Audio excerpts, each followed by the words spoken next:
எல்லோருக்கும் வணக்கம். இன்றைய நாள் உங்களுக்கு நல்ல நாளாக அமையட்டும். ஓம் ஓம் வராகி, ஜெய் ஜெய் வராகி.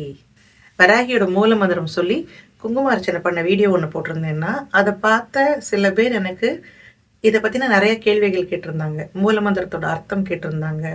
மூல மந்திரம் உபதேசம் வாங்கணுங்கிறது தெரியாதுன்னு சொல்லியிருந்தாங்க. ஸோ இதை பற்றின சில விஷயங்களை தெளிவுபடுத்தினா உங்களுக்கு உபயோகமாக இருக்கும்னு நினைக்கிறேன். அதுக்காக தான் இந்த வீடியோ. ஸ்கிப் பண்ணாமல் கடைசி வரைக்கும் பாருங்கள். இந்த மாதிரி காணொலிகள் உங்களுக்கு பிடிச்சிருந்தா நம்மளோட சேனலுக்கு கண்டிப்பாக சப்ஸ்கிரைப் பண்ணுங்கள்.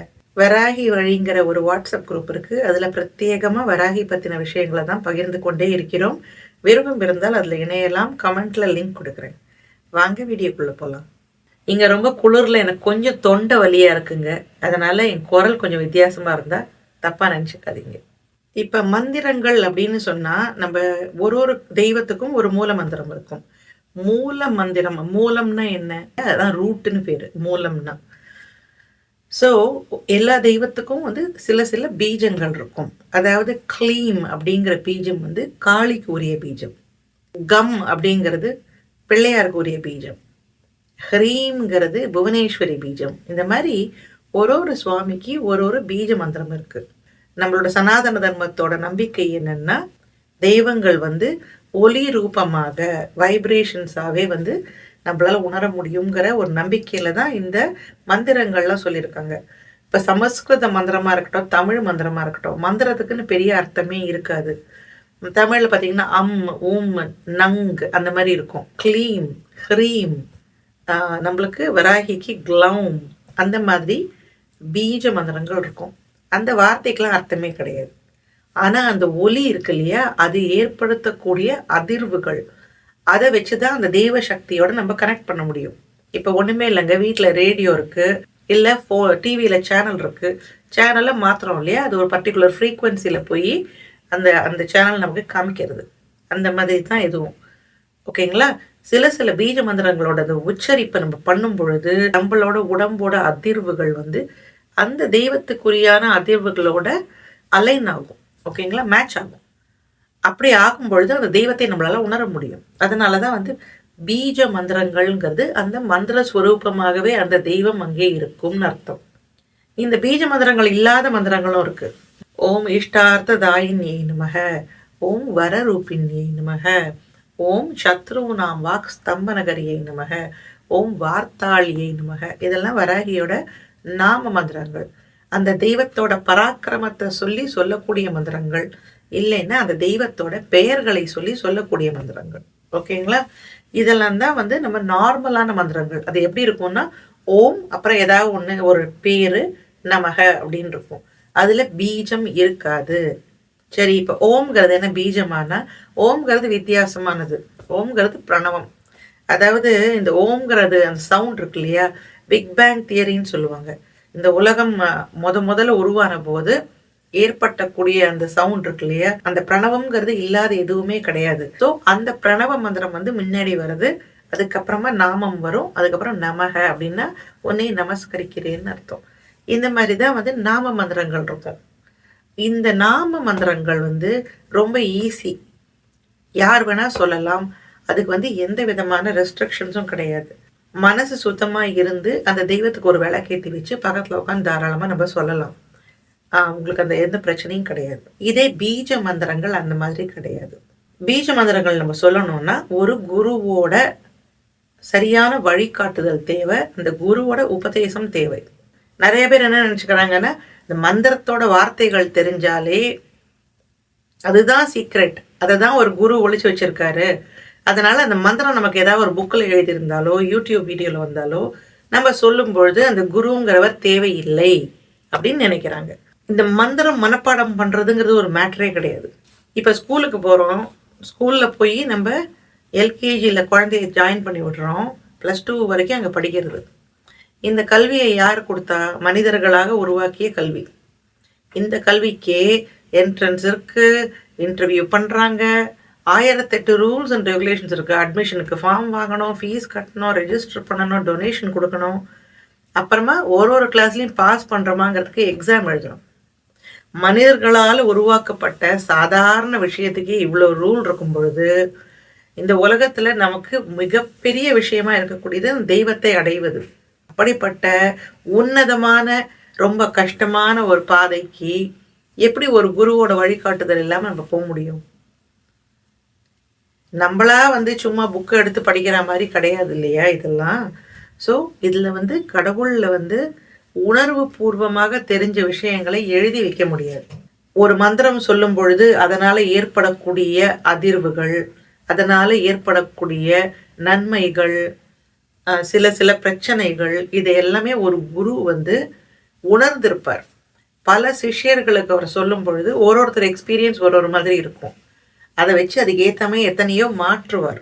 நம்ம வாழ்க்கையோட பிறந்த பயனை அடைவதற்கு தான் தெய்வத்தை நோக்கி போறோம். நம்ம அப்படிப்பட்ட பாதையில போகும் பொழுது யாருமே நமக்கு வழிகாட்டுதல் இல்லாம இருந்தோம்னா சுத்தி சுத்தி திருப்பி திருப்பி அங்கேயே சுத்தின்னு இருப்போம். நல்ல முன்னேற்றங்கள் நமக்கு வராது. அந்த பாதையில ஆல்ரெடி போன ஒருத்தரோட அந்த எக்ஸ்பீரியன்சஸ் தான் நமக்கு சரியா கைட் பண்ணும். இப்ப மவுண்ட் எவரெஸ்ட் ஏறினவங்க, மவுண்ட் எவரெஸ்ட் அப்படியே ஏற முடியுமா? அந்த ஷெர்பான்னு கூட்டின்னு போறாங்கல்ல, அவங்க பல முறை ஏறி இருப்பாங்க அந்த மவுண்டன்ல. ஓகேங்களா? அந்த மாதிரி தெரிந்த ஆட்கள் எது கூட்டின்னு போறோம்னா அவங்க எக்ஸ்பீரியன்ஸை புக்கில் எழுதவே முடியாது. ஓகேங்களா? உணர்ச்சி பூர்வமான விஷயங்கள், சில விஷயங்கள் அது நடக்கும் பொழுது சொல்லும்போது தான் புரியும். முன்னாடி எழுதி வச்சோம்னா அதை நம்மளால உள்வாங்க முடியாது. இதனாலதான் ஒரு குருவோட வழிகாட்டுதல்ங்கிறது ரொம்ப ரொம்ப முக்கியம். இரண்டாவது விஷயம் என்னன்னா, பீஜ மந்திரங்கள்ல இருக்கிற பீஜம்ங்கிறது விதை. பீஜ மந்திரம் விதைன்னா நம்ம உடம்பு தான் அதுக்கான அந்த நிலம், உழு நிலம்னு வச்சுக்கோங்க. இந்த பீஜ மந்திரம் நம்ம எடுத்துக்கிறோம் இல்லையா உபதேசமா, அதை ஏற்றுக்கொள்ளக்கூடிய அளவு நம்ம உடம்பும் மனசும் உணர்ச்சிகளும் பக்குவப்பட்டிருக்கணும். இது ரெண்டுமே மேட்ச் ஆகணும். கரெக்டா? ஸோ அப்படி இருக்கும் பொழுதுதான் அந்த பீஜமானது சரியான முறையில நமக்கு மந்திர சித்தியை கொடுக்கும். நம்ம வாழ்க்கையில இதுக்கு முன்ன பின்ன பண்ணதே கிடையாது. நம்ம பீஜ மந்திரம்லாம் சொன்னது இல்லை. ஆன்மீகத்துல இப்பதான் ஏபிசிடியில் இருக்கோம்னு வச்சுக்கோங்க. குருங்கிறவர் மேல இருக்கார், பல வருஷங்களா பண்ணிட்டு இருக்கார், மந்திரங்கள் சொல்றார். அவரோட குரு, அதுக்கு முன்னாடி ஒரு குரு, கரெக்டா ஆதி குரு, பரமகுரு, பரமேஷ்டி குரு, இப்படி ஒரு ஹைரார்கியமா இருக்கும். இதுக்கு பேரு குரு பரம்பரைன்னு பேரு. இந்த மாதிரியான குரு அவரோட மந்திரத்தை நம்ம கிட்ட உபதேசம் செய்யறார் அப்படின்னா அவரோட வாழ்க்கையில எத்தனையோ தடவை அந்த மந்திரத்தை உச்சரிச்சிருப்பார். அந்த பலன் இருக்கு இல்லையா, அந்த பீஜ மந்திர உபதேசத்தோட நமக்கு வரும். அதே மாதிரி அவரோட குரு பரம்பரையோட பாதுகாப்பு நமக்கு வரும். இது ரொம்ப ரொம்ப முக்கியங்க. இது இல்லைன்னு வச்சுக்கோங்களேன், நம்ம மந்திரங்கள் சொல்லும் பொழுது ரெண்டு விஷயங்கள் நடக்கும். சரியா? ஒண்ணு, குருவோட அந்த உபதேசம் இல்லாத நம்ம பீஜ மந்திரங்கள் சொல்லும் பொழுது 90% அந்த விதை என்ன ஆகும்னா நமக்குள்ள விழும், நம்ம பண்பட்டிருக்க மாட்டோம், அதுக்கு தேவையான வலு இருக்காது, அப்படியே இருக்கும். அதை சொல்றதுனால அந்த மந்திரத்துக்கு உண்டான எந்த ஒரு பாசிட்டிவ் விஷயமும் வராது, நெகட்டிவாவும் ஒன்றும் வராது.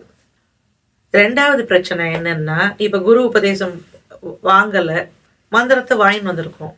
போன ஜென்மத்துல நம்ம நிறைய மந்திரங்கள் சொல்லியிருக்கோம்னு வச்சுக்கோங்க. பூர்வ புண்ணியம்னு சொல்லுவாங்க.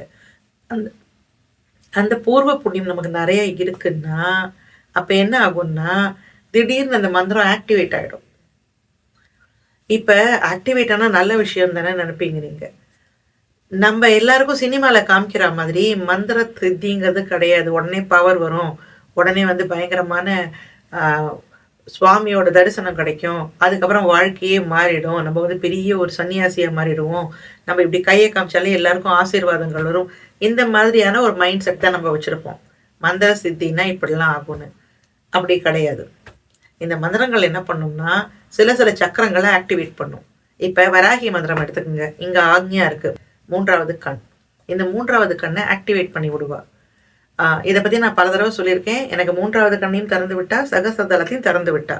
இதை பத்தி உங்களுக்கு தெரியல இன்னும், என்னோட எக்ஸ்பீரியன்ஸ்னா மேல லிங்க் கொடுக்குறேன் பாருங்க. நம்ம ஏதோ மந்திரத்தை சொல்றோம், நம்ம நார்மல் ஃபேமிலியில இருக்கோம், நம்ம ரெடியாவே இல்லை இதுக்கெல்லாம் அப்படின்னா அந்த எக்ஸ்பீரியன்ஸ் நடக்கும். அந்த சக்கரம் ஓப்பன் ஆகும் பொழுது நமக்கு எல்லாமே பாசிட்டிவா இருக்கணும்னு அவசியம் கிடையாது. ஓகேங்களா? அதை தாங்கக்கூடிய சக்தி நம்ம உடம்புக்கு இருக்கணும்.